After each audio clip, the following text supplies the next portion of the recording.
Hi, Rachel Friedman, owner of A Better Pet, here to kind of pre-introduce the Team Madalyn and Brioche update that we're presenting here. In this two-part interview done in August of 2024, we do a deeper than normal dive into what led to the partnership that has to date been beyond anyone's wildest expectations. And it's with great pleasure I introduce you to Madalyn and Brioche's 9-month update. Enjoy. How did you go from being a healthy, active young lady to being stricken with all these different connective tissue and autoimmune and medically confusing diagnoses to get to where you are today? The floor is yours. Yeah. So I always kind of knew that I was a bit different from other kids. I remember when I was in second grade, I had missed school a lot, and the first day back that I had, it had been like 2 weeks because I was sick, and I was playing jump rope with my friends, and I got to go first. And I was talking while I was playing jump rope, and I was like, "Don't you guys hate it when your ankles crunch when you're jumping?" And all of them, like in unison, were like, no. So I I bet it always knew, wasn't like, funny then, though, right? you're right. I was like, huh. Like, I always wondered if, like, maybe, like, is everything this hard to do for everyone? Or is it just me? I had two breathing disorders when I was in sports, so I kind of had to work harder than most people anyway. Um, But around the time that I turned 12 was when I started really having problems with my joints and my skin. I would just be walking, and I would bump into something and it would just tear my skin open. Or I would get my friend, when she laughs, she hits, but not like hard. It's just like she'll put her hand on you. Um, and she would leave bruises on me. And I was like, that's weird. Um, and I would have to stay out of sports because the first summer back into playing soccer, we started the tournament. We had won second place the year before, and so we were like pretty good, and we were like ready. We had been training, and the first game, I stepped in a hole and snapped my ankle, um, so bad that my foot was like nearly touching my, like you could see the bone of my leg sticking out of my skin. Oh my God. I Yeah, didn't know that before. Wow. And you were how old? Like 15 or 16? I was 13. 13. Oh my God. Yeah. Okay. But they didn't come up with any kind of diagnosis as to why that happened. No, actually, they knew I had fibromyalgia when I was 15, but they couldn't diagnose me until I was 18. And so instead of saying I had fibromyalgia, which I guess they couldn't do, they told my parents that it was more of a mental thing than a physical thing. So essentially, like my parents just thought I was faking it. Oh my. So, from 15 to 17, I had no diagnoses. I was just randomly passing out. I would just kind of fall over and just like pop back up and keep moving. Um, and then at 17 years old, I got diagnosed with POTS. I got my diagnosis for that then. By then, I had quit all of my sports. Everything was really painful to do.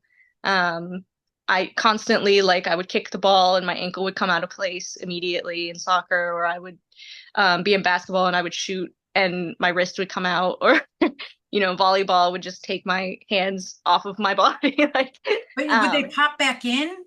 yeah, yeah. So it's subluxing instead of like full dislocations. Most of the time they just slide like halfway out or like a fourth of the way out, and I just kind of have to like push them back in or pull them out a little more to like situate them correctly. And that was what diagnosis? That's Ehlers-Danlos When did you syndrome. get that diagnosis? I got that diagnosis when I was 14. So if Yeah. I'm hearing you correctly, you were like chronically dismissed and minimized as to all these different maladies you had. Yeah, yeah. And you were then also led to believe that it was all in your head. Yes, yeah. Wow. And your parents were in agreement that that was probably the likely culprit? Yeah, they didn't tell me. The doctors took my parents out of the hospital room and talked to them in the hallway. without me knowing. So I'm sitting there like, this is all real to me. And I mean, it was all like real, either if it was in my head or out, but I was like feeling these symptoms physically. So I was like, am I like hallucinating? Like, what does that mean? What was your functionality like during those later teenage years as you were diagnosed with these various disorders? Yeah, so I had really bad debilitating migraines in high school because of partially because of all of these illnesses that I was dealing with that weren't getting medicated at all. 2020, I was going through the school year with these migraines that they would take me out to the point where like I would slur my speech and I wouldn't be able to walk straight, and I would be really confused. Um, and I'm saying migraines because that's what they were calling them at the time, but they were actually seizures. In 2020, well, 2019 to 2020 was my senior year. And that whole year, my schedule was packed in school, and then I had 2 extra classes at the end of the day for college classes. Um, and I was like half functioning. Like I barely remember that year. It was a lot. It was a lot. And I felt overwhelmed all the time, I think. Um, but yeah, then in when I turned 17, I graduated high school early. And I went to college. And my first year of college, I was working and going to college, and I was okay. I got sent to a muscular neurologist finally to get checked. Um, and then, yeah, I started getting my diagnoses, and I got my last diagnosis in 2021 for my seizures that I have, which is where I found out about a better pet. There was a caseworker there for people with epilepsy. And she came in and we were talking about, I don't know how we brought it up, but we were talking about wanting to get a service dog. Because before this, after my first semester of college, my health declined like rapidly. And it got to the point where not only was I in bed all the time, not coming downstairs ever, not even like 1 to 2 times a month, I would have to get help walking to the bathroom. To go to the bathroom, my mom would have to stand with me and then help me up off of the toilet. And like getting a shower, my mom would have to stand in the shower, like, and help hold me up to like sit up because my body was just like giving up all the time. I was constantly passing out, and constantly like randomly having seizures. And so I was never alone.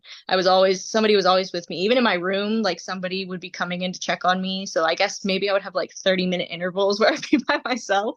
Um, and yeah, I was very isolated though. I spent from 2020 to 2023 when I met you.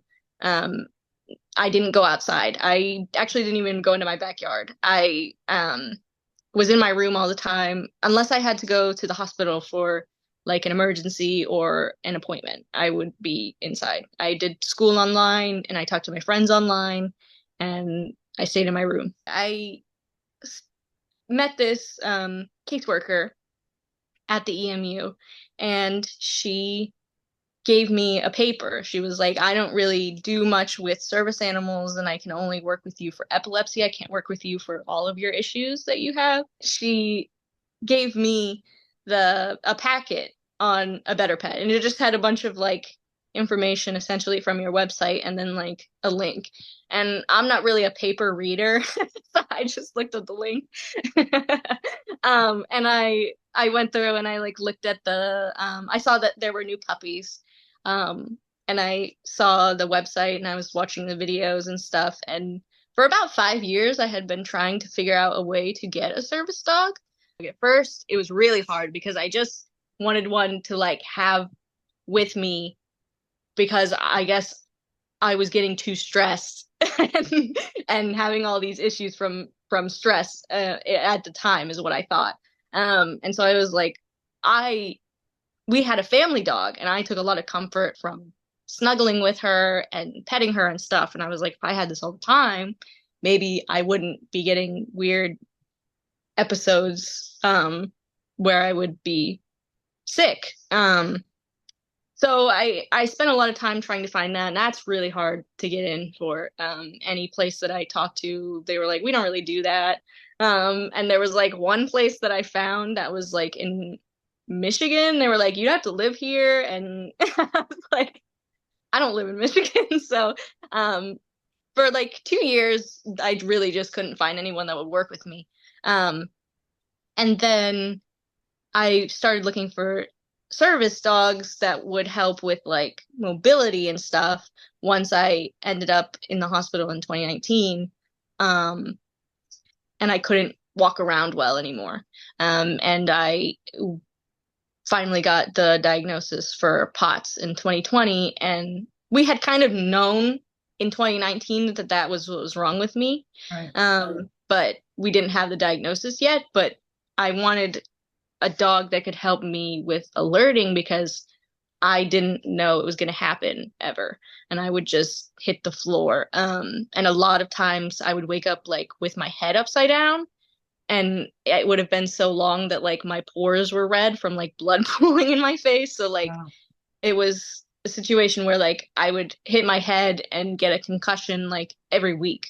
So I was, yeah, having a lot of issues with, and I was like, well, this is not sustainable, right? So I had a watch, and it really didn't warn me because it would suddenly just be an onset. It would just hit me, my vision would go black, and then I was out. I mean, it always said that my blood pressure and heart rate were low or were high and low. But I was never like, it was never like beeping or anything at me Would like, oh, never you're gonna, indicate, warning, warning, you're about to have a problem, not, oh, yeah, you're having a problem. right, yeah, yeah. Okay. So, um, that's when I started like really looking for a service dog for like medical alerting or mobility, either one really, because I just was like unable to do anything at that point. And I got pretty rude letters back. They would like send me back letters after I like applied, and the one was like the one was like said something about me being too sick and my dog would be unable to bond to me because I was too ill. And I was like, okay. And they were like, you can't rely on your parents to help you take care of an animal or whatever. And I was like, oh, okay. So after a couple months after that, I was like, well, I guess I'm just like too sick for a service dog. So I was like, well, oh well. Wow. um, That was probably pretty devastating, don't you think? yeah, yeah. I mean, because I had applied to like 11 places, and all of them were like, well, one of them said they would help, but then I would have to give them $32,000 up front. And I was like, I don't have $32,000. I was like, I can't even get up out of my bed. How am I going to get $32,000, you know? So Did your that was, parents know about all these like rejection letters and what you were doing? they knew that so they offered to help me at first, and then they decided that it was just too much work to take on, with taking care of me and their jobs and stuff, which Okay. is understandable. So I started doing it myself. So they knew I was doing it myself. They didn't know that people were like kind of dogging on me about being sick, but they did know that like I was getting rejected by places and stuff. And they oh, sorry, I lost my train of thought. Oh, they were like supportive, like we'll help you take care of the dog if you can get someone to um let you work with them. And I think they kind of said that thinking that nobody would ever Haha, we fooled them. yeah, right. I think they said that thinking that nobody would ever work with me because of like all these rejection letters that I was getting and stuff. And so then finally, like when I was at the EMU, my mom was there and she kind of just brought it up to the lady, which was surprising for me because the caseworker, my mom brought it up to the caseworker that I wanted a service dog, which was surprising for me because my mom loves dogs and would be totally 100% down to get like 5 dogs if we could. Okay. But my dad is not as much of like he's like, that's too much work. He was very cautious because, to be fair, my dad's the one who picks me up and carries me if something happens, or my dad is the one who has to come get me in the morning if something's wrong. And he was worried that if I got a dog, I wouldn't be able to take care of it and he would end up doing all of it. And then that's two people he has to take care of all the time. When I went home, I kind of immediately went on to the website and was kind of looking through things. And it took me a couple of days to like kind of, because at this time I had been searching for 5 years for a service dog. And like, I was like, well, what do I do now? Like, if I get one, like, that's like a big change. And I had just gotten diagnosed with seizures. So this was a new thing. And I was like, I don't know if I'm going to be able to handle the program that they're going to put me in and all of this stuff at the same time. And then I had my first pain attack where it would come on suddenly. I wouldn't feel very well and I would feel kind of restless. But sometimes I just have restless leg at night or whatever. So I don't always know that it's going to be that. Now getting restless legs makes me a little anxious, but I would get really restless and like my body would start like spasming. And then like my whole body would start feeling like it was on fire. And I would be like, usually when I'm in a lot of pain, I'm kind of like a bottle it in kind of person where I just kind of like go through it and then I'm like, okay, it's over. But in that situation, I was like screaming, crying, like begging to like somebody to kill me. Like I was really like in a lot of like Where was pain the pain? everywhere. My whole body was like lit up. Wow. Yeah, it felt like I was like, there's a video on YouTube about what it would feel like to be cooked alive.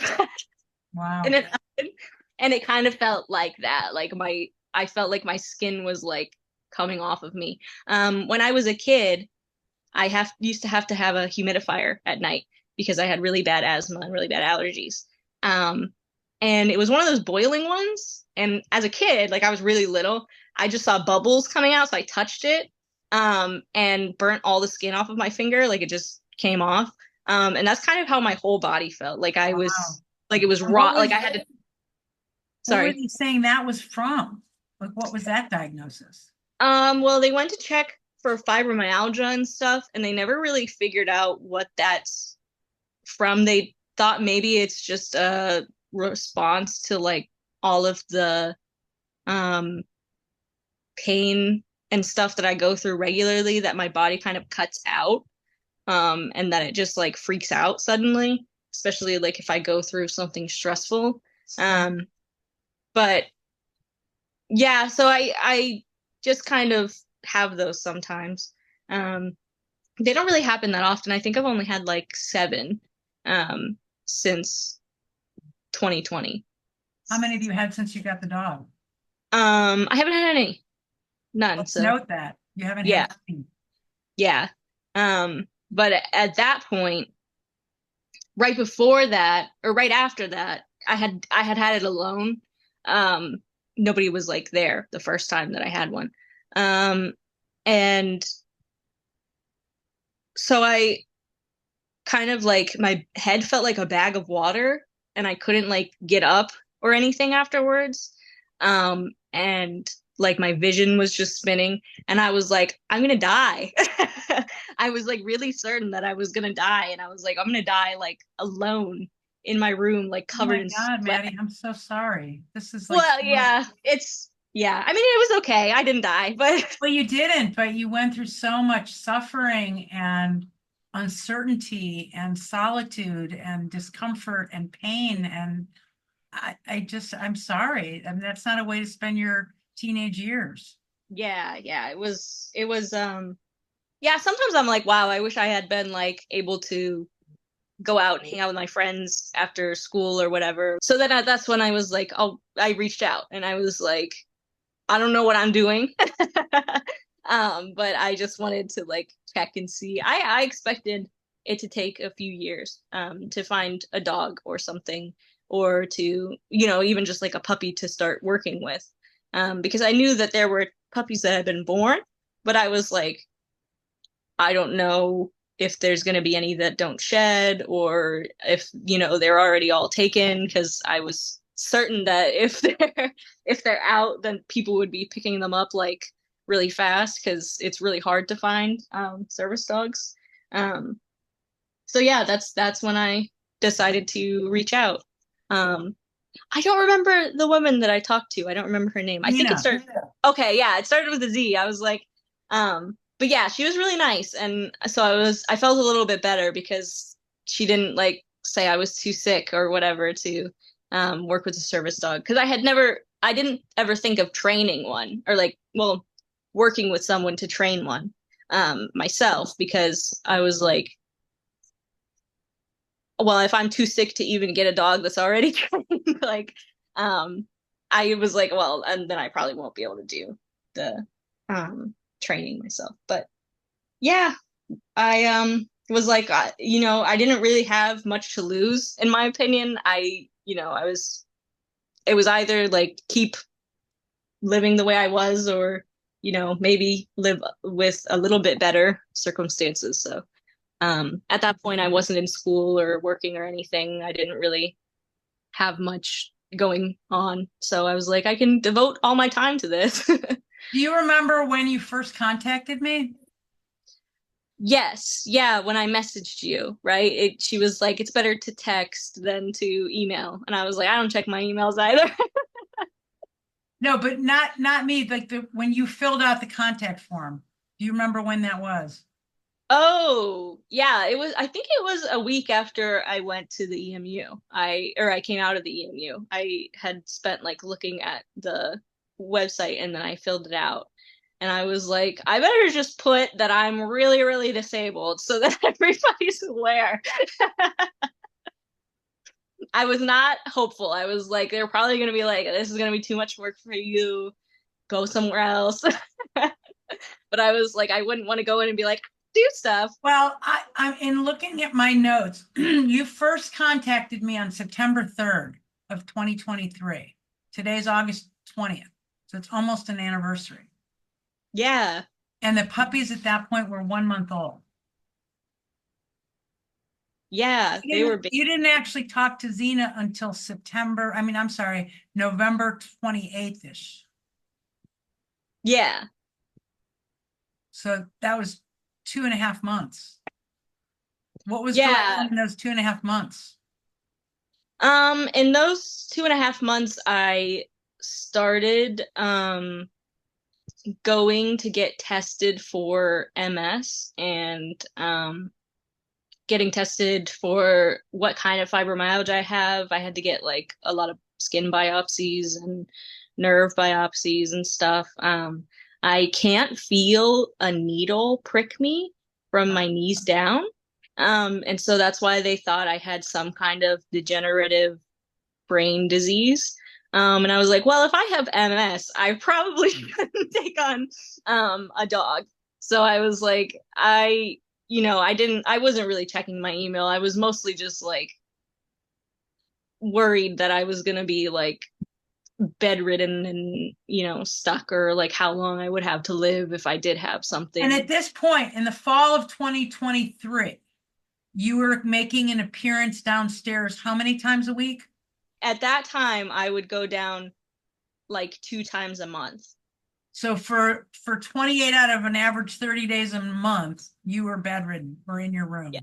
Yeah. And do you remember what day you came to visit and meet me and Brioche and your whole family? No, I don't remember what day specifically. I remember the day that I brought her home was December 8th, but I don't remember when. Here on December 2nd. Oh, okay. Yeah, so I remember it was cold. It was cold and you were in your rollator. Mm-hmm. Yeah. Yeah. It was wet, it was damp, it was gross. Mm-hmm. Yeah. And and and here's the picture, right? There's a picture showing how you met her on that first day. Mm-hmm. And a week later, and I even have notes. I'm looking at my notes right now, and it said, I think it's going to be a go. Oh. The connection was immediate. Mm-hmm. Not just with you, but your whole family. Yeah, yeah. They all really liked her. So, all right, so you met the dog and a week later, I believe you got her. Yes. Yeah, on the 8th we took her home for the 3-day sleepover. Right. Um, and I remember she laid down on my lap in the car. I think I still have a picture of it, and she was covered in mud. We were both covered in mud. And she like just fell asleep. And I remember I was like, "Oh, look, she's got such a cute chubby paw." My dad the whole time was just yapping in the back. And then we went home and I got her washed off and I took her up to my room and my dad before we went inside, Debbie Downer, he was like, if you can't handle this, we're sending her back, so don't get attached to her. And I was like, okay, already attached. Yeah, all it took was a car ride home. Yeah. It's like, no, well, I guess I'm going with her. I'm Uh, gonna live in Rachel's backyard with Bria. as winter's coming. Yeah. Yeah. Um, yeah, so I when I was writing the notes, I was trying really hard to be like objective and not write, "Oh, I love her so much," because I knew my dad was reading them and I didn't want him to be like, "You're too attached to her, we can't keep her," or whatever. And anytime anything would happen that they didn't like, I would panic because I was like, they're gonna take her away from me. And I really didn't want her to go back. So I how long wanted did it take before you felt like that wasn't going to happen? um when I don't remember when she stopped they stopped actually when they stopped letting her out anytime she would bark in her crate. But once they finally started listening to the things I would, they, my parents do not like being told what to do by me, which is, I kind of get because they're my parents and I'm the kid. But once they finally kind of were like, okay, we'll do what you say and see if it works. Because And that's what I was telling you to tell them to right, say. right. I was like, well, what I'm saying is what Rachel's saying. So you're not really listening to me, you're listening to her. But coming from, I was not the best messenger, I guess. But they finally started listening and doing what I asked them to do. And then Brioche stopped barking altogether in my room. Um, I kind of was like, I got more okay with being like affectionate with her in front of, I mean, in my room, in the morning we would wake up and I would sing to her and she would grumble at me. Tough crowd, but so I was like absolutely in love with her the whole time, but I didn't want to be like, I didn't want them to say something to me like, oh, you shouldn't be too attached to her or whatever. The whole time I was like, I don't, I was worried that I was going to be too, I was already attached to her and I was aware of this, but I was kind of just trying to be like, okay, I'm not going to get like, I'm not going to try and put all this expectation on her either, that I don't want her to, feel comfortable here and then all of a sudden she's, out the door. Um that would be really devastating, I think, for me at least. Yeah. So I when I was writing the notes about her, I was just like being really robotic because I didn't want to seem like I was like already like connected to her, but then at the end I wrote you a little note about like I love her and stuff so that my dad wouldn't see it. So again, here's the question. I have two questions. At what point in the process of having gotten her and after she was going to stay with you, after the 3-day sleepover, which she never even came back, did she? No, yeah, I had sent you a lot of videos and stuff of her, I think, so you And I sent it. just decided it was not necessary. Yeah. And then how soon after that, or how soon after she came into your house, did you start coming downstairs? As the day that she came into my house, on the 8th, I I think I was giving her too many carrots or something, and she ended up having a lot of diarrhea because she was just like overloaded with water. And so I was going down constantly, every hour. I would take her out to go potty because she wasn't feeling well, and I And you thought were she was, feeling the pressure to make sure you could take care of her because you were feeling threatened that you would have to give her back if you couldn't prove that you could take care of her. yeah, And yeah. so, So so how hard was it for you to make yourself go down there every hour? it really, surprisingly enough, was not hard because I wanted to take care of her and make sure that she felt okay and comfortable and that she liked being here and wasn't like didn't go back with So, like, don't send me back there. so you were able to do it for her. Yes, yeah. And it I wasn't that hard for you to go up and down and up and down and up and down, but you still had to be careful because you didn't want to just drop on the stairs right, from your seizure disorder or from your right, POC. yeah. Physically, yeah, physically it was difficult. I would have to like sit down on the landing Mhm. and then I would keep going and then I'd sit down at the end and then I would keep going. But again, I didn't really have anything going on, so I had time. The only time constricting thing was getting her outside so she could go potty. So it wasn't, and whenever I decided to go forward with getting her, well, just getting a service dog at all, I was, determined to succeed. And I think that's something that anybody who knows me, or like has been around me for a long time would tell you that I kind of try harder than maybe I even should of things when I really want something. With strangers, she always looks to me before she interacts with them. If I'm Because I want her to be used to people being around her. I want her to keep being like exposed to that. So if I'm sitting or something and I'm fine and somebody asks if they can pet her, I do. And I ask them if they can let me make sure that she's like sitting or laying or very calm. Um, that was before when she was younger. I'd be like, do you mind if stop when she starts getting excited, and I get her calm, and then And how did you figure out how to do that? um I would usually redirect her, get her attention on me, get her to sit. And then if they started walking towards her again and she started getting excited, I would just keep redirecting. And how did you learn that? Oh, from you. Well, I'm not fishing. I'm just saying, how did you learn that? How did you get whatever it was that you learned from me and internalize it and understand it and apply it and see that it works? Well, you might think this is funny. I actually put down the 6 pillar thingies on a Quizlet and I would run through it at night. So I I would think that's remember. brilliant. I should recommend that. I don't even know what Quizlet is, but I bet a lot of young people do. Yeah, I can send it to you. It's really easy to work it, actually. You just like, you can make your own stuff. It's free. And I would just kind of like, I used to do that to study the night before for tests, especially like if I didn't know I was having a test. I would like just take all the information off the study guide and study it, and I would memorize it in like 50 minutes.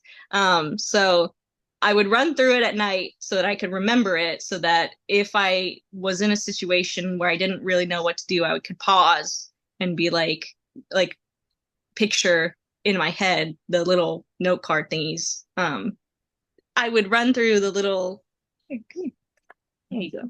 I would run through the little note cards in my head, and I would, decide what to do based on the situation. Are you camera shy? So, and that's exactly what I tell people to do, Mm-hmm. but you actually did it. Yes, yeah. And, Well, and it I worked. figured you knew best. Thank you. I appreciate that. Not everybody would agree with you, but you find that if you run through it and you apply the principles of the 6 pillars, Mhm. that it works. Yeah, Okay. yeah. And you made the comment, when she was younger and she only just turned 1 I know, yeah. 18 days ago. Right, yeah. I So, know, I'm like still a puppy, but I mean more like when she was only like 5, 6 months old, right, still. right. My point is, you knew from some of these service dog organizations in the history of your exploration that you looked into, they aren't really giving the dogs until they're at least 2. Yeah. And so their argument is that under 2, they're service dogs in training and they aren't really able to provide functionality. And I don't agree with that. I think they can provide functionality very soon, if not Yeah. immediately. Like you had a calm, relaxing, endorphin-filled ride home after getting wet and cold in my backyard when you first met her. When we had our family meeting, is getting more understanding of things that you haven't done in a long time, but you used to be able to do, Mhm. and ways in which it sounds like you're doing medically and physically a lot better. Yeah. The diagnoses haven't gone away, No. but the symptoms and your bedridden state and your incapable of taking care of yourself state is not the situation anymore. And how did you get there? Yeah, so the first night gave her a bath and then we just went to sleep. I still have pictures from that night. But I was sending pictures of her, like tons of pictures of her over to people, and she bumped my phone out of my hand with her nose. I wasn't using the flash or anything. I think she just wanted to snuggle, and I was kind of like laying away from her so I can get good pictures. And so she bumped my phone out of my hand with her nose, and I kind of just like laughed, and then we went we went to sleep, and she cuddles the same way she did whenever I first got her. And she just kind of like laid up against me. And then she got hot and laid at the end of the bed, and then she came back. And then she was a little restless the next 2 days because I was giving her too many carrots. But that first night, she slept all through the night. And I think that was the first night that I slept all through the night since 2010. Since 2010. I never heard that. That was the Yeah. first time you slept through the night since 2010 and you got her in Yeah. 2023? Yeah, 13 years I have never actually, well, now, but I had never actually slept a full night of sleep. I actually was in a board meeting at Cleveland Clinic after my sleep study because it was such a bizarre result that they got from having a monitor on me for like 2 weeks.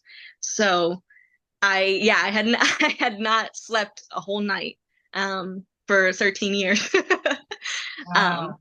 yeah. That's amazing. I didn't ever hear that before. No, yeah, First that the night, the first first night. yeah. I mean, And I I was really blown hadn't. away just by you going downstairs on a regular basis, but that you didn't sleep through the night for 13 years. My gosh, that's really Yeah. What? You gonna stretch? She okay. And your parents knew that you slept through the night? yeah, I did. I told them the first day. I was like, "Oh, I didn't actually wake up all night." Or not that I remembered, but I haven't actually woken up once in the middle of the night since I got her. So that's really nice because I Does it help you feel more rested and maybe the symptoms are less because you're more well rested? yeah, actually my pain management doctor, you might think this is interesting. He said that there was a study done somewhere in Europe, that people who would get broken sleep, would actually gain chronic pain like they had fibromyalgia. Now, I actually do have fibromyalgia, like my nerves are like frayed. Um, but people would have symptoms of fibromyalgia with chronic insomnia or like Okay. sleep problems or broken sleep. Um, and after about 2 weeks of having Brioche in the house all the time, like going to sleep at night and her being with me, um, I used to, when I would walk on hard flooring, I would get pain in my hips, just randomly, like pain, like I had just dislocated it and put it back in kind of pain. And I never had that pain again in my hips, from Wow. sleeping. Yeah. Wow. See, this is all news to me. Right. Yeah. I don't usually share like I don't know. I'm not good at being like, oh well, this happens now and this. I um, think it's really pretty important because you're, an inspiration for somebody who might watch this, yeah, wonder if they can be helped by a service dog as well. And yeah. I maybe it definitely, can. Maybe it's yeah, not for everyone, but maybe it could. yeah, right. I think that definitely, even just her companionship was good for me. When I first started doing her stuff, I kind of like neglected myself a little bit because I couldn't take care of myself at all. And my parents kind of took me getting brioche. I don't know if they noticed this, but I noticed this as like I don't need to help her anymore. So it was kind of like an immediate like no more helping me get out of bed, no more helping me get food, no more helping me, anything. Um, but I needed to make sure that she was like my priorities kind of go like brioche and then me. So like if brioche isn't fed, I get her food ready first, then I get my food ready, and then we eat together. And so if I can't have enough energy to expend for both of our breakfasts, brioche is getting breakfast. um, so and partially that's because brioche will be better behaved, right, if she's not starving. And she can help me go down later to get food and I'll be okay. And I'm used to sometimes not eating all day because nobody's there and I couldn't make food. And I didn't want anything to happen to her growing up, So are you especially. able to make your own food now? Get your own food? Yes, yeah, I actually make my breakfast every morning on my own, which I hadn't done since 2020. My dad would have to bring me up something so that I could get moving. I couldn't actually move or do anything until I had already taken my meds. What Um, percentage of the time these days are you spending downstairs? yeah, I actually, unless I'm in my room playing a game like with my sister would be in her room. We both have like PCs. Um, I'm usually downstairs like all day. I sometimes if I'm like in pain, I'll be like, I really need to go lay down. But I usually spend the whole day outside of my room. And maybe like a third to a half of the day, since it's been summer, I spend outside, unless it's like really humid or really hot. But yeah, I like sitting outside actually with her a lot. I get like a chair and I just pull it up to like the edge of the patio and I like throw a ball for her, her frisbee or whatever. And I actually my screen time has gone down by I think it said 67%. Because I don't actually go on my phone or anything while I'm doing it. I just throw for her, it springs back, and I throw for her. And I'm really easy to entertain, so like we'll do that for like an hour or two. How's your muscle tone? Oh, yeah, I don't shake when I stand anymore. Um, and I also like can lift. I can still pick brioche up. And she weighs 70 pounds? 75. Yeah. 75. She's gotten Yeah, bigger. she's gained weight, yes. Wow. Wow. Yeah, I can still she helps me out a little bit because I have her put her arms on my shoulders. I've been doing this with her since I first got her because I like to carry her like a baby. But when she would come home really muddy, I would get in trouble if my mom has some cleaning um particulars that she has, so I would have to carry her inside if she was muddy. Um so I never wanted to be like not able to carry her.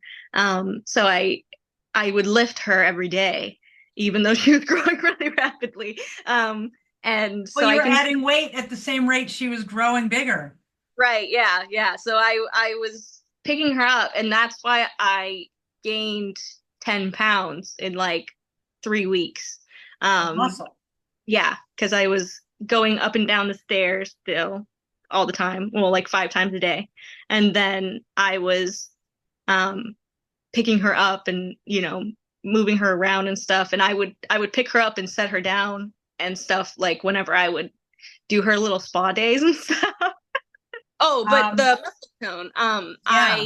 I before I was actually unable to open the oven. I had to stop helping my mom make Christmas cookies, which we did like as like a mom daughter thing, like since I was able to make cookies with her at all. Like I would add chocolate chips in when I was like 2. But I had to stop making them with her when I was 17 because I couldn't hold things that were heavier than maybe 16 ounces, so like 1 pound. Without my wrist coming out. And do your doctors know all this? I told my muscular neurologist about this. Well, she loves brioche.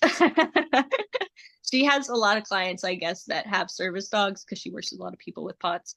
And she was doing my regular neurological exam. She has to do one at the beginning of every appointment. And when she did the reflex test, the first time I got a 2 out of 8. Like my reflexes just didn't, because I had no muscle tone. So that like my legs just really didn't lift. And I got an 8 out of 8 the last time I went. So she was really excited about that because she was really stressed about me not having reflexes or feeling. Wow. And do you feel that your level of exercise, even as winter's coming, is sustainable for you to maintain your strength and flexibility and balance and such? Yeah, I think most of it really, my dad thought this too, has to do with the stairs, me using the stairs because I use all my leg muscles. And once you're not able to use stairs, it's kind of you're pretty from my perspective, as soon as I wasn't able to use the stairs anymore, I was kind of on like a slope downwards in muscle tone because that's like natural exercise for your legs. And so just walking around was not really an option for me when I was 17. I mean, you keep giving me updates on things that you hadn't shared with me that are wow. Yeah. Factor. Well, there's just really like, and I know this is a good thing, but there's just so much about my daily life that is like problematic that has become less difficult. Just from really just taking care of Brioche. Like I get a lot of mobility out of, crouching down to talk to her, or when we would go on walks, I would be half like kind of like in a squat, and I would talk to her and keep her attention when she was first doing her like leash work and stuff. I want to caution you not to give her the credit, but give yourself the credit, because if that's what it takes for you to take care of her, to take care of you, but you're seeing the benefit, it might rub off on you that you can do this without her having a direct benefit. Like it'll just become more normal for you to be more active. We actually were just outside running this morning. I do like my yard's not super big. You've seen a picture of it, right? It's not like huge, but it's not like very small. For me at least with running. So whenever I was in soccer, we used to run 6 soccer fields around, and we used to do 10 sets of that. So we would run, I think, like a mile. And I used to like run 5 miles in the morning and stuff like that. So running kind of like I have a lot of muscle memory from it, but it was still really hard because of breathing is a big component of my POTS. If I'm low on breath, I will pass out really easily. Oh, you might like this. This is just a new development. This happened yesterday. But I'm going to go to Ohio State University for the last 2 years of college in next fall. And I'm going to live there and go to school there. Yeah. So, yeah. Wow. I'm going to get yeah, in a dorm. I'm going to finish my Associates of Science at the community college here for my last year, and then 2 years of college at Ohio State. I have all my gen eds done, so it's just going to be specialized classes, and then I'll be done with college. I'll graduate, which I didn't think I would ever graduate. And you're going to be going and living independently. Yes, yeah, I'll be living. Oh my God, did you ever imagine you could do that a year ago? No, I was really like, I actually didn't think that I was going to finish college at all a year ago. I was pretty certain that whenever I took my medical leave of absence, I was pretty certain that I was not going to be able to go back, or at least to get a bachelor's. I was going to maybe get a certificate or an associate since I had so many classes I had already done. But I was pretty certain that there would be no bachelor's degree for me in the future, or possibly even me going back to college at all. Congratulations. That's awesome. Thank you. That is awesome. Yeah. That is so awesome. Yeah, I'm pretty That would excited. be like next fall in a Next year? fall, yeah. All Mhm. right. All But I right. won't be too far, so we'll still be able to come visit.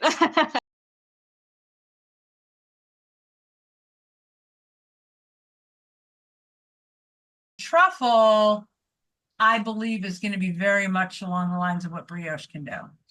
Yeah. Really be life changing. Like this dog is life changing for you. Yeah. I told my mom because we were talking, and a lot of the time I would talk to my mom about like my mom's more spiritual than me, and she talks about like you'll find your soulmate or whatever one day, and I was like that's not a real thing. And then I one day I just Brioche was like looking at me, and I got like so much serotonin just from her smiling at me, and I was like I would say Brioche would be like a soulmate situation where like I never get tired of her. I always look forward to seeing her, even if she's like right next to me. At what point in the dog being with you were you not afraid of your parents sending her back? I think when she was 5 months old, because that's when she started medically alerting for me. I was at a chiropractor appointment and she started barking at me and staring at me. And I was like, what are you doing? And I thought it was because the guy was touching me. So I was like, maybe she thinks I'm in danger. Um, but then he went to get something and she was still barking and staring at me. And then all of a sudden my vision started to go black. And then that was the first time that she had alerted me. And I told you about it right afterwards. And um, I told my parents about it. And my mom especially just looked really relieved. And so I was like, okay, she's we're keeping her then. I mean, if my dad was like, we got to send her back, my mom would like put out a fit. So that's when I was like, yeah, okay, we're keeping her.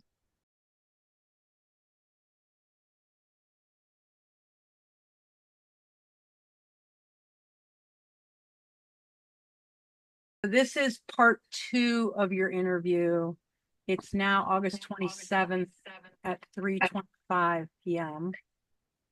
And we're here with you and Brioche, who's chewing on something. Yeah, she got a bone. She got a today. And we were going to meet to finish last week, but then something happened to you medically.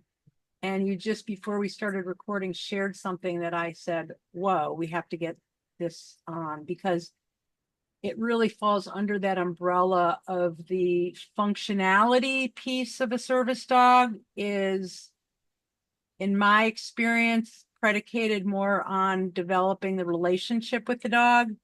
So you got the dog as a young puppy. She was a teenage puppy. She's now a little bit over a year old, but she's been working for you pretty magnificently, I might add, since you Yeah. got her. And so why don't you just start with like what, to the extent that you want to share what happened, and then what happened when you opened the door, because that blew me away. Yeah. So I was in my bed and we were snuggling. We like lay down and snuggle all the time. So we were snuggling and she got up and went to the door and like looked at me, and usually that means she wants to go outside to go potty. So I started getting out of my bed and my body started like shaking really violently. And I was like, oh, that's weird. And then it like as soon as I tried to stand up, to go lay down. I know you're so nosy. Come here. You see?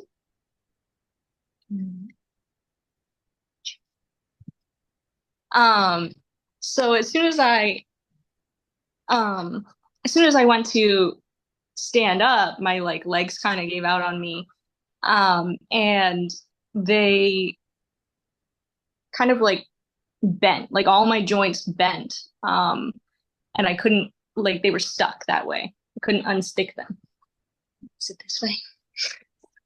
And this was something new, right? This hadn't happened before. No, this has never happened before. So I was stuck, kind of like scrunched up, and I kind of rolled off my bed onto the floor. Um, and I was like curled up, and Brioche was like pacing around me, kind of with this face.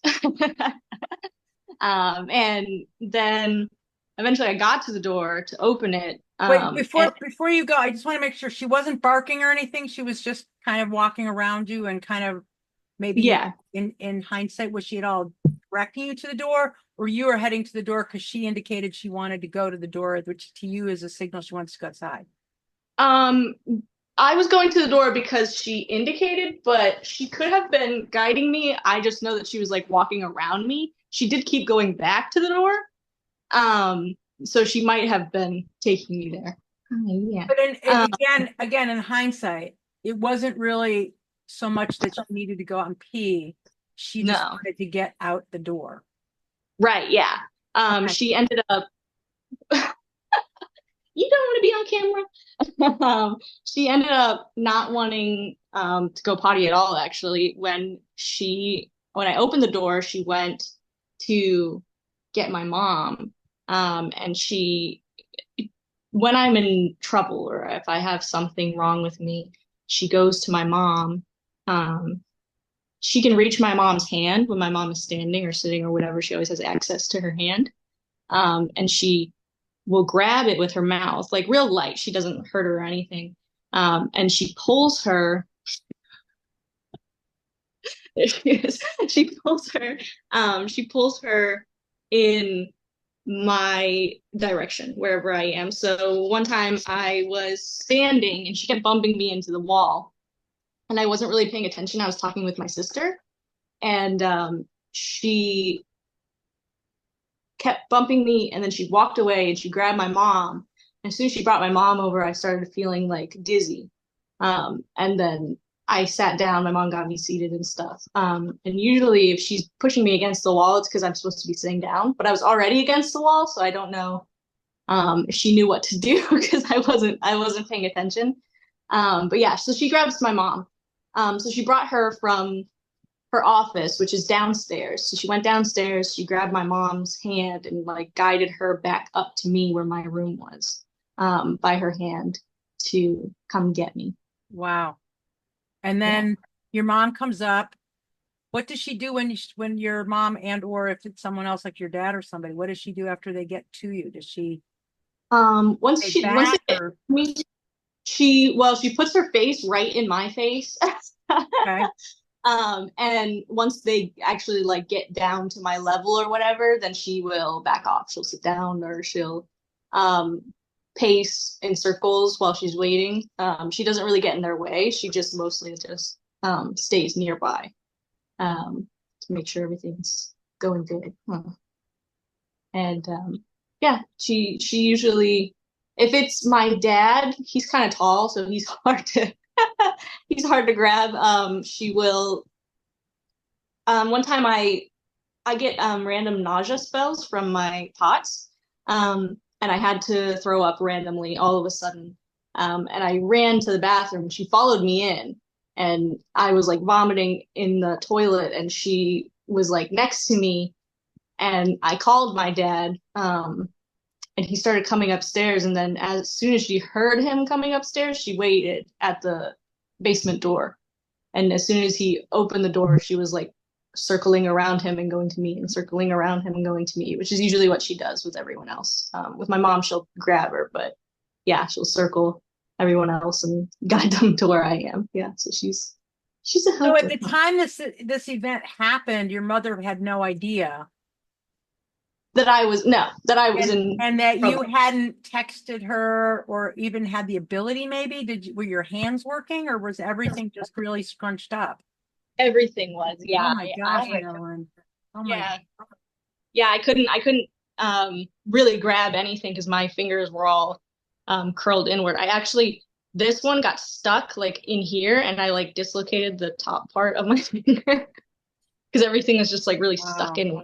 Yeah, so she went and got my mom for me. And usually if she, and Opal was out there actually, our 17-pound Cavapoo, and Opal loves to play with her, but she just kind of went right past her and went to get my mom, so she didn't distract her or anything. How does that make you feel? You have this year-old dog. She's not even 13 months old. Yeah. And you didn't train her to do these things. Mm-mm. She figured them out. Yeah. Yeah. Yeah, I know you're a good girl. She really impresses me all the time, and I feel really, I mean, pretty much as soon as I got her, I felt really like connected to her. Like I was, like she was, someone who would care about me. Like even when I first had her for the first 3 days, she was always watching me. She always had an eye on me. Um, Even if she's like asleep, if I move, she's up. Does she still do that? Yes, yeah, she's still, even at night, if I get up out of bed, even if she was like snoring, dead asleep, she'll get up and follow me wherever I go. Even if I don't really need her to, I just have to go to the bathroom or something, she's there right next to me or right behind me. So I just wonder, does that affect to the degree that you notice it, the level of anxiety you have? Yeah, I used to felt I used to feel nervous about going places, especially because I one time I went to the movies with my mom and my cousin and my sister, and I had to go to the bathroom, and I went alone because it was like right outside of the theater. And I ended up passing out in the bathroom, and I was like alone. There was like no door on the bathroom, so there were just stalls and stuff. So I was like right at that entrance part, and I was like laying on the ground of the my face was touching the bathroom floor. And I was just like, my mom came out and got me after a while because she was like, well, she hasn't come back yet, but you're watching a movie, you don't really keep track of time and stuff.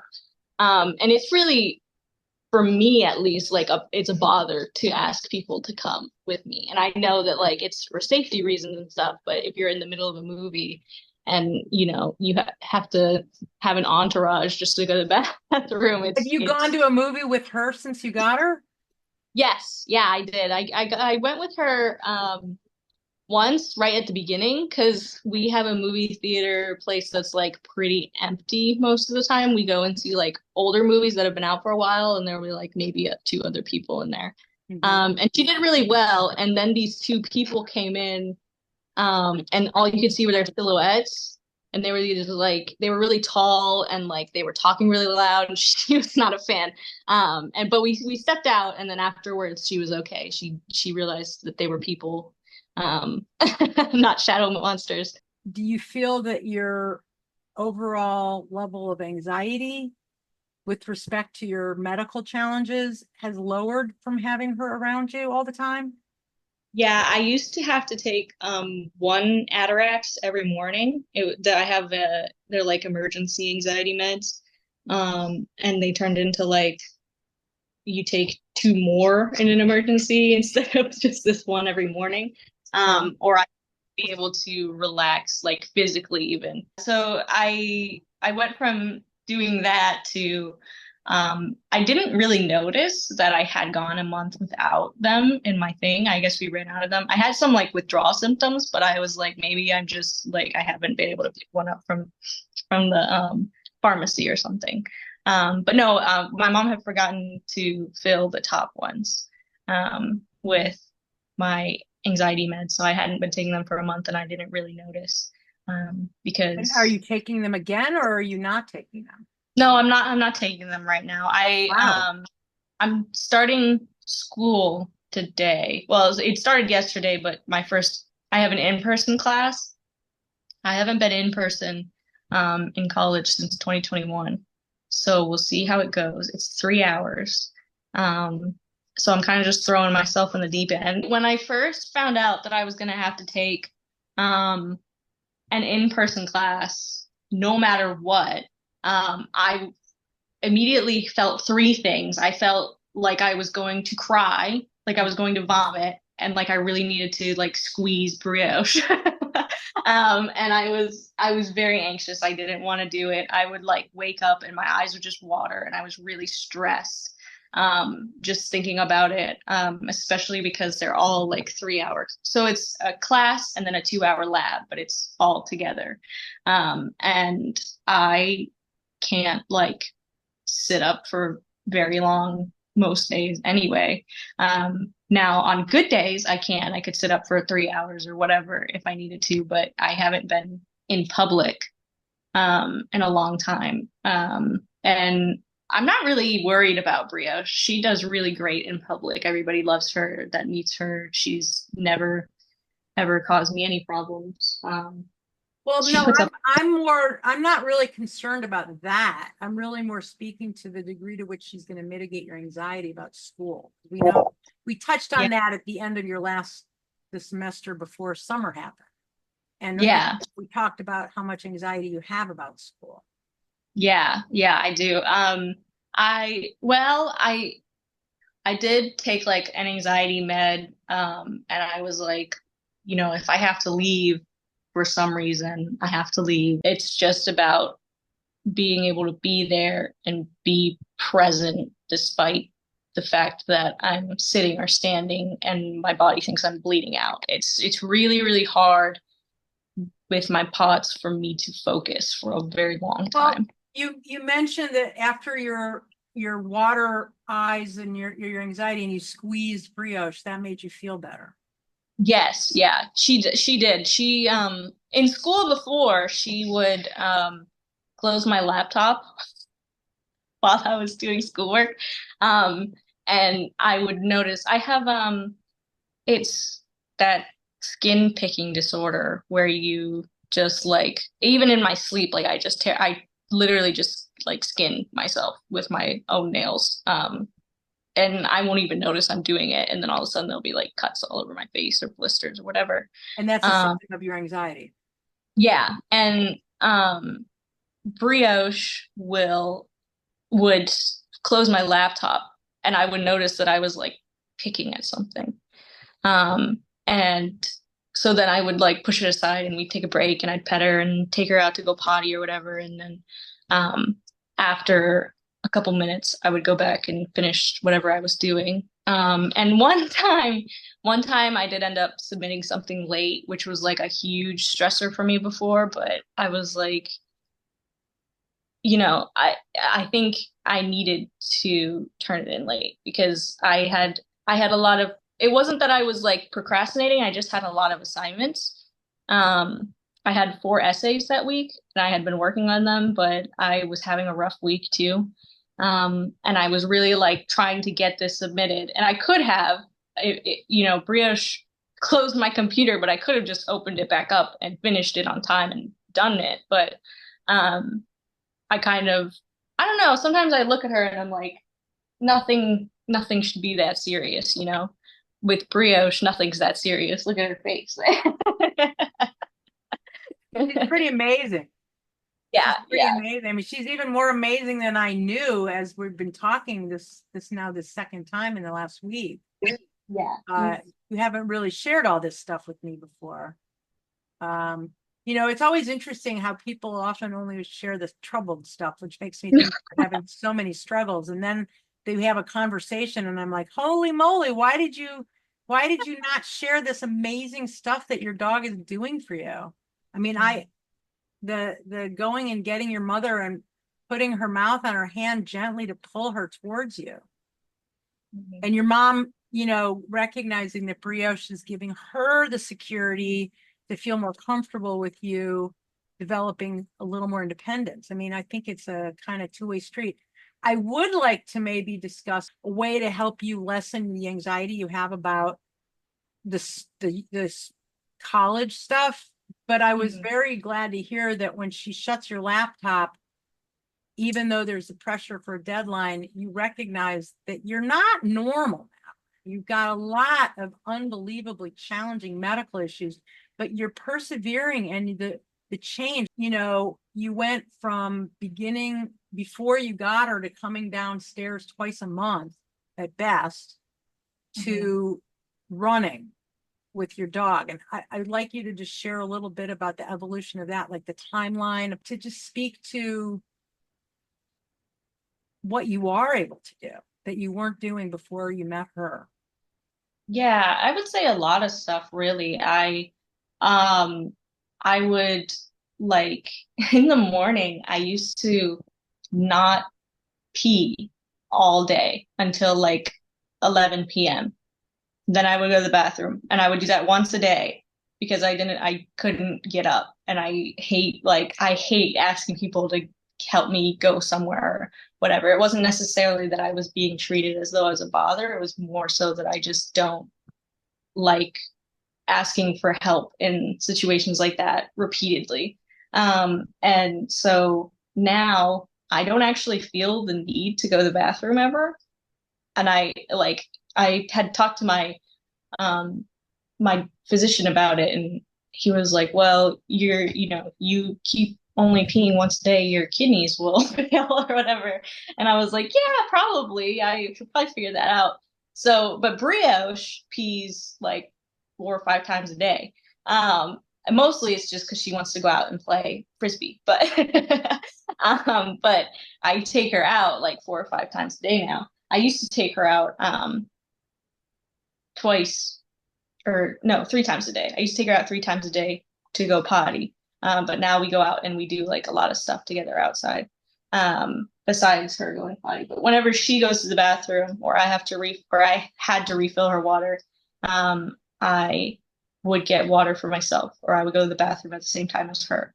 So her being healthy helped me be healthy because she's like very intuitive and regulated and she would actually take me to the bathroom first, and then we would go downstairs. After a while, she would follow me to the bathroom at the top of the stairs, and then we would go downstairs, and she would go to the door to go outside. So So you're regulating that better? yeah, so I still don't really ever like feel like I actually have to go to the bathroom, but if Brioche is peeing, I'm peeing. So Okay. And are you um, hydrating more because of it? yeah, so whenever I first got her, I would have to refill her bowl constantly. Like she drank like 68 ounces of water a day. And I had gotten her a smaller bowl because she was only like 26 pounds at the time, but then she like shot up.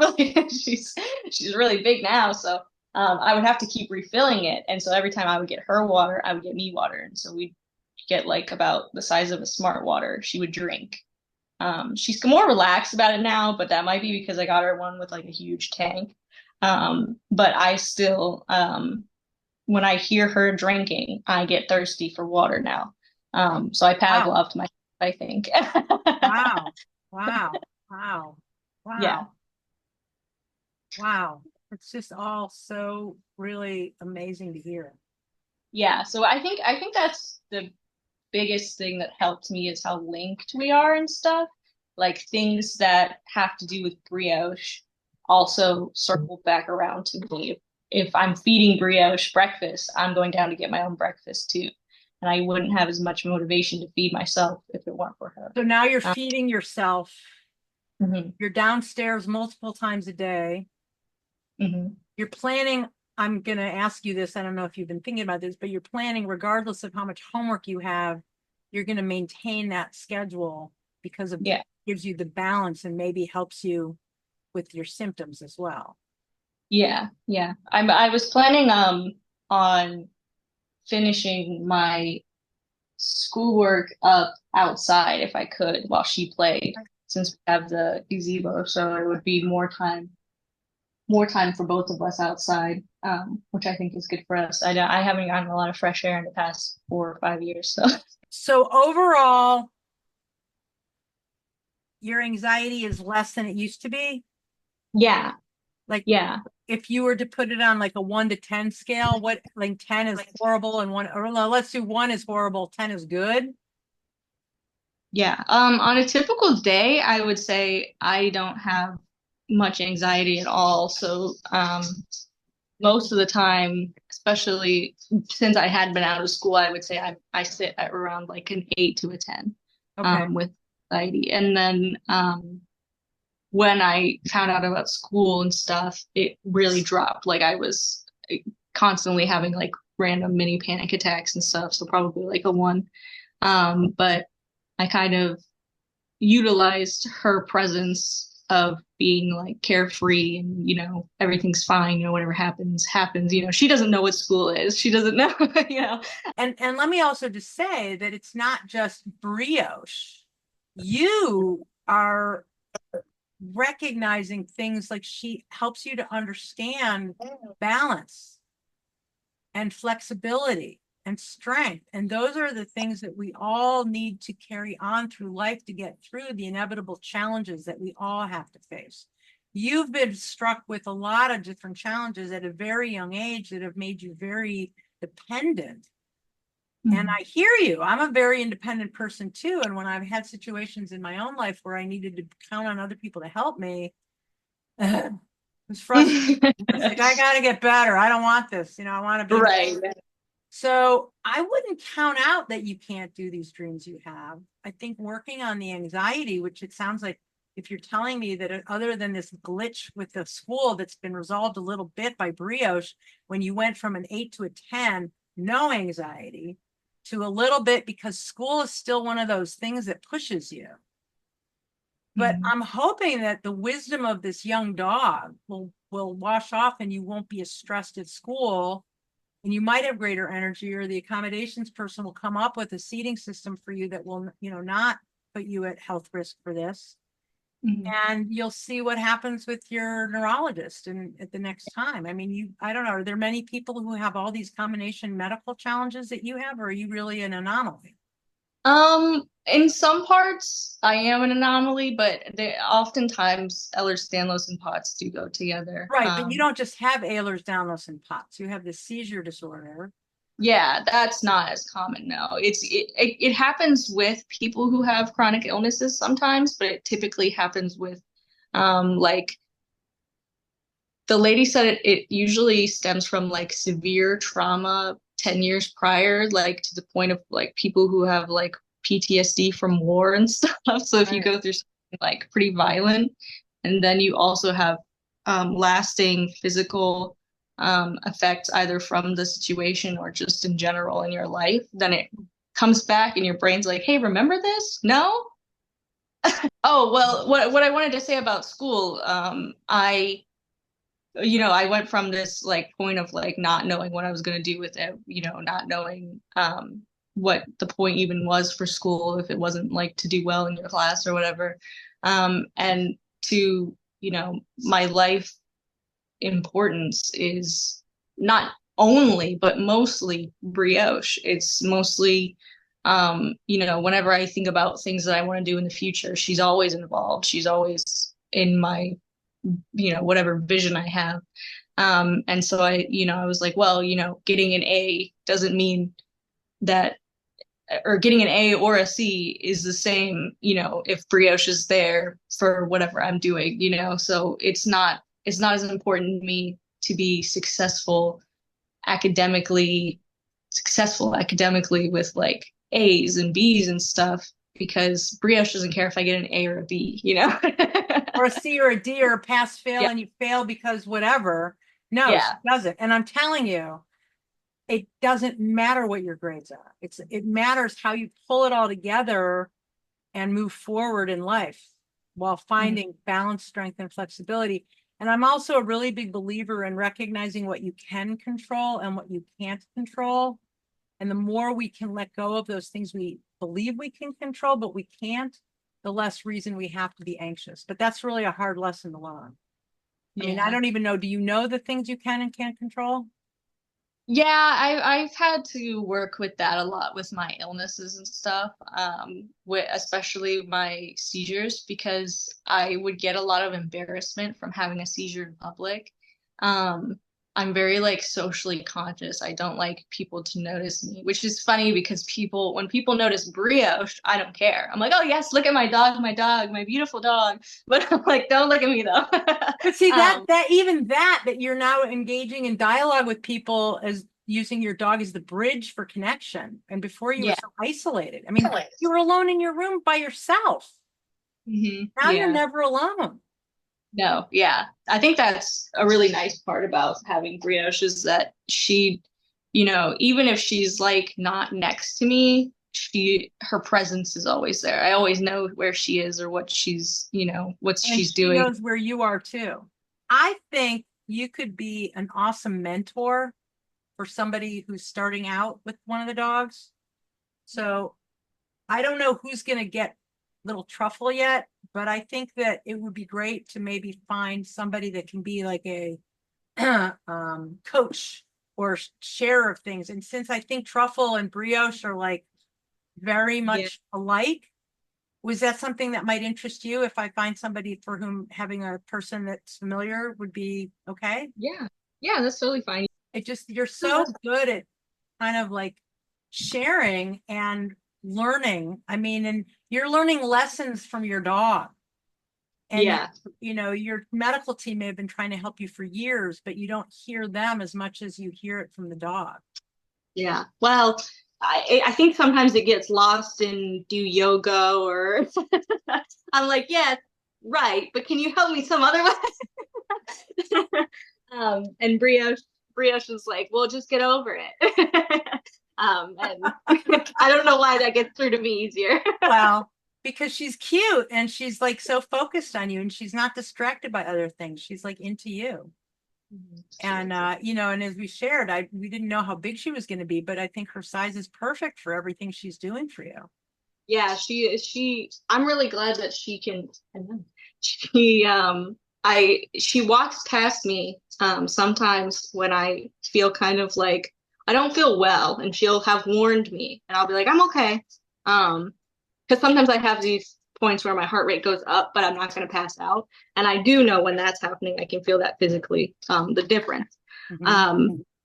But my hands kind of go numb or they'll turn purplish. And every once in a while, she'll walk past me and brush her head under my hand or something, and kind of like draw my attention back to my body and myself, besides whatever I was doing, like talking to someone or whatever, which is helpful because then I'm like, right. It's like the difference between unconscious competence and conscious competence, where you have to pay attention so you don't get hurt. yeah, I would say especially Brioche helped me realize that like I really don't know when something's going to happen to me.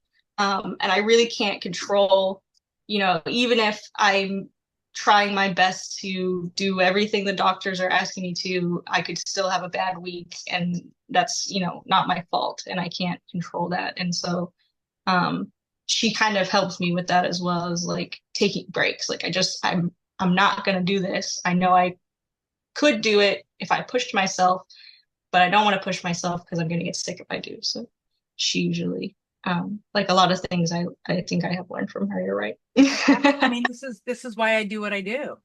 And the last question, I mean, we did have a family meeting about a week and a half ago, and not even a week and a half ago, and your parents made some comments, but I would just wonder, did they ever share with you what they feel, either or both of them, about how they feel about your successes or how you've evolved since you got Brioche? I mean, I know you shared in the last time we spoke about how your father made you more anxious because he was making it like conditional upon her being perfect. Right, yeah, at the beginning. Yeah. He I noticed things more about them than them telling me, I would say. He picks Opal up, right? And he'll toss her in the air like a baby. Loves Opal. And Brioche was sitting there waiting for pets while that was happening. And he picked Brioche up like a baby and started like rocking her and stuff and talking to her. And I was like, that was unprompted. So it's my mom adores her. She wants her to come sit with her in the morning. She drinks coffee and Brioche lays next to her while I make her calls. And so, they've always been, my mom has always, been really close with her too. But my dad, he grew up on a farm. So big dogs to him have always just been Farm dogs. outside dogs that work on the farm. And so he didn't really know how to interact with Brioche, and he was worried about messing up her training in some way, which might also have been my fault because I am more of an anxious person. And so if he did something wrong, I'd be like, but now I'm more relaxed about it because she's got the training now, so she, we repeat it, but I trust that she's not going to falter just because he doesn't do something the way we usually do. And so yeah, him picking her up and stuff, and then my mom recently saying she felt better about going on her trip, and my dad just recently, they would usually ask me about stuff like our family would want to come visit, or our family would want us to come visit, and they'd be like, do you want to go for a day to go visit our family, like in Pennsylvania? It's like 2 hours away. Yeah. And my dad just came up to me randomly, which he hasn't done in a long time since I've been sick, and he went, so we're going on a beach vacation with my family next summer. And then he just walked away. The man a few words. And which was abnormal, because usually they will be like, we can go for a day or a couple hours and then we'll go back home, whatever. And this time you're just like, we're doing this, so you're coming. And then my mom sent me something like floaties for Brioche or something for the beach. But thank you so much for everything you've shared. I've been really so chills hearing a lot of the stuff that's going on, and you're only just beginning. Yeah. Just want to remind you of that. I look at nickel versus pinto versus shamrock. So we have 1, almost 4, almost 6. And they just keep getting better, like a fine wine, in terms of just their understanding of life and their connection to you. Mm-hmm. So Yeah. I only imagine you and Brioche are going to continue to flourish together, and we'll see what unfolds, right? I think that's what I used to say. It's like how she grows, she also like learns. Like every week I feel like she gets better at something, just like how every week she would get bigger.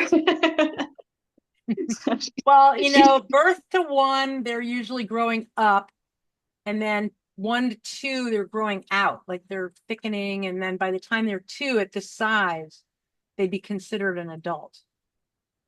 Okay. And, yeah. So a lot of the times, I would say Pinto hasn't become, like some dogs become like boring old people. Like they don't want to have fun anymore. My dogs still want to have fun. Yeah. I think Brioche will still want to have fun. I think she will too. Yeah. Yeah. She definitely, we play a lot anyway, at least once a day, and I think she finds a lot of stuff fun, whether or not it's play, but she always has that, let's go do this today though. We got to still do this today, even though today was fun, we got to do this. That's great. She's good for you. She's perfect for you. Right. It was kismet. It was just Yeah. meant to be. All right. Well, listen, thanks again. We'll talk again soon, and have fun at school tonight.